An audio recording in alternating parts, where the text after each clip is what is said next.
Big TV భక్తి సమాచారం WhatsApp ఛానల్లో జాయిన్ అవ్వండి. అన్ని విశేషాలు ఎప్పటికప్పుడు తెలుసుకోండి. ఈ జ్యోతిష శాస్త్రానికి సంబంధించి మీకు అలాగే సీనియర్ ఎన్టీఆర్ గారి ఫ్యామిలీకి కూడా చాలా అనుబంధం ఉందని అన్నారు. దానికి సంబంధించిన మాటల్లో జ్యోతిష్ శాస్త్ర రీత్యా నాకు నందమూరి తారక రామారావు గారి కుటుంబంతో జ్యోతిష్ శాస్త్రానికన్నా వ్యక్తిగతమైనటువంటి అభిమానాలు అనుబంధాలు ఎక్కువైనాయి. ఆ తర్వాత సరే నా శాస్త్రం కూడా అప్పుడప్పుడు నేను వాళ్ళతో మాట్లాడడం చేయడం జరుగుతుంటుంది.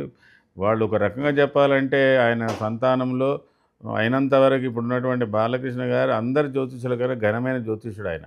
ఆయనకున్న పరిజ్ఞానం కూడా మనకు లేదేమో అనిపిస్తుంది ఒక్కొక్కసారి. అంత పరిణితి పొందినటువంటి వ్యక్తులు వాళ్ళు. ఆ కుటుంబంలోనే ఇంచుమించుగా సాంప్రదాయాలకు, దైవ విషయంలో, శాస్త్రాల విషయంలో చాలా గౌరవాలు ఇచ్చేటువంటి వ్యక్తులు వాళ్ళు.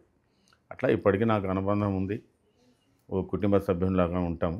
అంటే ఎలా ఏర్పడింది అనుసంధానం?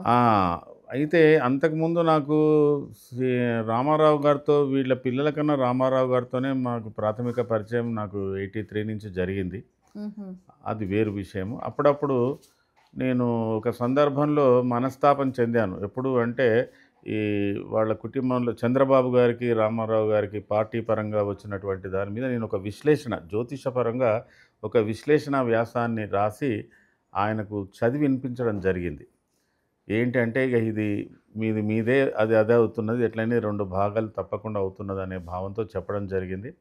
ఆయన విషయంలో ఒకటి నేను బాగా నొక్కి చెప్పింది ఏంటంటే ఆయనకు తెలుగు భాష మీద ఉన్న మమకారం, అభిమానము.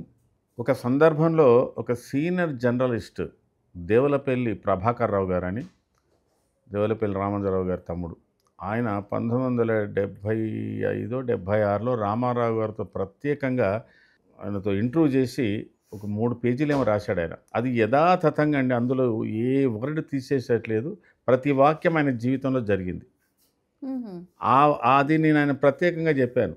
ఈ తెలుగుదేశం మీరు పెట్టలేదని అంటున్నారు కదా వీళ్ళంతా, కాదు ఈ తెలుగుదేశంలో నీకు తెలుగు మీద అభిమానం ఇది కథ అని చెప్తే ఆయన ఒక్కసారి స్టన్ అయ్యి రామారావు గారు ఏమన్నాడు, నాతో అన్నాడు, మీరు ఆ ప్రభాకర్ రావు గారిని నన్ను తీసుకొని రండి అని చెప్పి ఆయన సరిగ్గా జనవరి 18th నాడే నాకు అపాయింట్మెంట్ ఇచ్చాడు తెల్లవారుజామున. ఈయన నేను తయారు చేసుకున్నాను. ఆ జనవరి 18th నాడే ఆయన పోయాడు. అది మా దురదృష్టం, కలవలేకపోయినాం. ఆ తర్వాత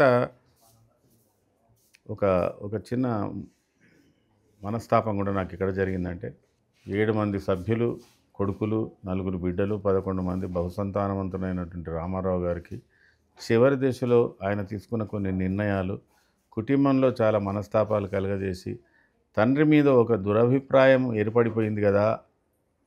ఈ దురభిప్రాయానికి కారణం ఏంటి అని నేను ఆ రామారావు గారు పోయిన తర్వాత ఒక 6 నెలలు ఆయన జాతకాన్ని బాగా పరిశీలించి ఒక అభిప్రాయానికి వచ్చిన. ఓహో, కారణం ఇది. ఎంతటి వాడైనా కర్మబద్ధుడే కాబట్టి ఆయన జీవితంలో జరిగింది యథాతథంగా ఇలాంటి కర్మలు అనుభవించాలని కర్మ అనుభవించాడు కానీ చెప్పి నేను ఒక సందర్భంలో నాకు కొద్దిగా హరికృష్ణ గారు వీళ్ళంతా పరిచయం ఉండి మొట్టమొదలు వీళ్ళందరినీ కూర్చునబెట్టి, అయ్యా మీ నాన్నగారిని మీరు తప్పు పట్టకండి, ఆయనకు ఏ విధి ఎలా రాసిందో అలా జరిగింది తప్ప ఇది ఎంత దైవ నిర్ణయంలోనే జరిగింది అని. అప్పుడు నేను ఈ జాతక పరిశీలనలో చెప్పాను. మీరు సహజంగా రామారావు గారి జాతకం ఎన్టీఆర్ అని పక్కకు పెట్టి ఆయన జాతకం యథాతథంగా ఎవరికైనా ఇస్తే ఇది చూడండి అని చెప్తే తీసి పక్కకు పడేస్తారండి. ఆయన గురించి ఏది సరిగా చెప్పరు. అది రామారావు అని తెలియకూడదు. అది తులా లగ్నానికి వ్యయంలో శని, 7 మంది సంతానం ఎట్లా అయిందండి? తులా లగ్నానికి చతుర్థాధిపతి వ్యయంలో ఉన్నాడు, ఇంత ఆస్తుపాస్తులు ఎలా సంపాదించాడండి? ఇవన్నీ ఉన్నాయి అంటారు కదా. మొత్తం మీద యోగాలు ఇవన్నీ ఎక్కడ ఉన్నాయి? అయితే అవి మనం సూక్ష్మ యోగాలతో ఆలోచించాలి. కొన్ని స్థూల యోగాలు కూడా ఉన్నాయి. అందులో నాకు అనిపించింది ఏంటంటే తులా లగ్నానికి లగ్నాధిపతి అయినటువంటి శుక్రుడు 7వ స్థానంలో మేషరాశిలో ఉండడం జరిగింది. తులా లగ్నంలో దశమాధిపతి చంద్రుడు, తృతీయ షష్టమాధిపతి గురుచంద్ర యోగం, అక్కడ గజకేసరి యోగం, లగ్నాధిపతి లగ్నాన్ని చూడడం ఆయన జీవితంలో ఒక విశేషం ఇది. అయితే ఆయనకు సరిగ్గా 60 ఏళ్ల ప్రాంతంలో శుక్రదశ స్టార్ట్ అయినప్పుడే ఆయన రాజకీయ రంగంలోకి ప్రవేశించడం జరిగింది. అక్కడ సూత్రకారకుడు, జ్యోతిష సూత్రకారకుడు ఏం చెప్తున్నాడంటే లగ్నేశే సప్తమే క్రూరో, లగ్నాధిపతి సప్తమ స్థానంలో ఉండి అందులో క్రూర దృష్టి ఉన్న క్రూర ఇతున. లగ్నేశే సప్తమే క్రూరో భార్యా తస్య న జీవతి, విరక్తో వా ప్రవాసో వా దరిద్రో వా నృపోపి వా. ఇంత క్లియర్గా చెప్పిండండి. మరి అవి యథాతథంగా ఆయన జాతకంలో జరిగింది. ఆయన 60 ఏళ్లకు మంచి వైభవంలో ఉన్నటువంటి సినీ రంగాన్ని వదిలి రాజకీయ రంగానికి రానేలా వచ్చిండు కదా. వచ్చేయమన్నాడు, నా దగ్గర ఏముంది బూడిద అన్నాడు. అంటే ఆ సప్తమాధిపతి అట్లా పలికిచ్చిండు, ఆ దశాధిపతి. దరిద్రోవా అన్నాడు, దరిద్ర అంటే నా దగ్గర ఏం లేదన్నట్టు. నృపోపివా, రాజు అయిండు, ముఖ్యమంత్రి కూడా అయ్యిండు కదా అక్కడ. భార్యాతస్యన జీవతి అంటే ఆమెకు సుమంగళిత్వం ఉన్నది. ఆయనకు శుక్రదశలో శుక్రంతరంలోనే లగ్నాధిపతిగా అష్టమాధిపతి శుక్రదశ రావడం, శుక్రుడు సప్తమంలో ఉండడం, శుక్రాంతరంలో భార్య సుమంగళిగా పోయింది. అంటే ఆయన ముందర భార్య పోయే యోగం ఉన్నది. ఇది ఓకే. మరి మిగతా చరిత్ర ఏమిటి? అప్పుడు మళ్ళీ అందులోనే నేను పరిశీలించిన ఈ భావ ఫలితాలలో చూస్తే తులా లగ్నానికి వ్యయాధిపతి బుధుడు, లాభాధిపతి రవి, ఈ ఇద్దరు కూడా అష్టమంలో ఉన్నారు. అంటే ఆయనకు భాగ్యాధిపతి అష్టమమే, వ్యయాధిపతి అష్టమమే, లాభాధిపతి అష్టమి. చూడండి ఎంత విచిత్రంగా ఉన్నది.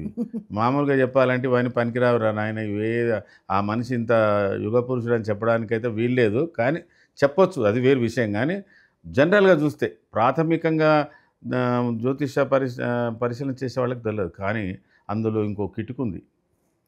లాభేషే అష్టమభావాస్తే విఫల సర్వకర్మసు, ఏ పని చేసినా దీర్ఘాయుష్మాన్ అపి పరం భార్యాయా ప్రాగ్ముతుర్భవేత్. దీర్ఘాయుష్మంతుడు అయినప్పటికీ కూడా భార్య ముందు తాను పోవాలి. అందుకే కథ అడ్డం తిరిగి ఇంకొక ప్రవేశం అయిపోయింది అక్కడ. అంటే ఆయన జాతకంలో భార్య ముందు తాను పోవాలి, తన ముందు భార్య అవ్వాలనే యోగంతో రామారావు కథ ఇంత దూరం వచ్చిందమ్మా. ఇది నేను అది నేను వాళ్ళకి పిల్లలకి చెప్పిన, ఇదంతా కర్మలు అరబెట్టున్నారు ఆయన, లేకపోతే మీరేవో కారణాలు చెప్తుంటారు అదేదో అని. అట్లా ఆ విధంగా చెప్పి నేను వాళ్ళని కొంత ఊరటింపజేసినందుకు కొంత తృప్తి పడతాను. కానీ అలాంటి తీవ్రమైన గ్రహస్థితులను మార్చే అవకాశం లేకపోయిందా? యోగాలు మారవమ్మా. అవి ఇప్పుడు బుద్ధి కర్మానుసారని, పూర్వజన్మ సుకృతం, ఇవన్నీ పుణ్యపాప ఎన్నో ఉంటాయి. అవన్నీ అది పెద్ద సబ్జెక్టులు ఏంటి, అది మనకి ఏంటంటే మరి ఒక మాట, మరి అప్పుడు ఈ శర్మ గారు ఈ కథ అంతా కాకముందు ఈ జాతకం మొదలే చూసి చెప్పేది ఉంటే తప్పునా అని అంటుండొచ్చు మీరు. అది నాకు ఆయన వినియోగం నాకు చెప్పేయోగం కూడా రావాలి కదా. కథ జరిగి ఉంది అది అంతే.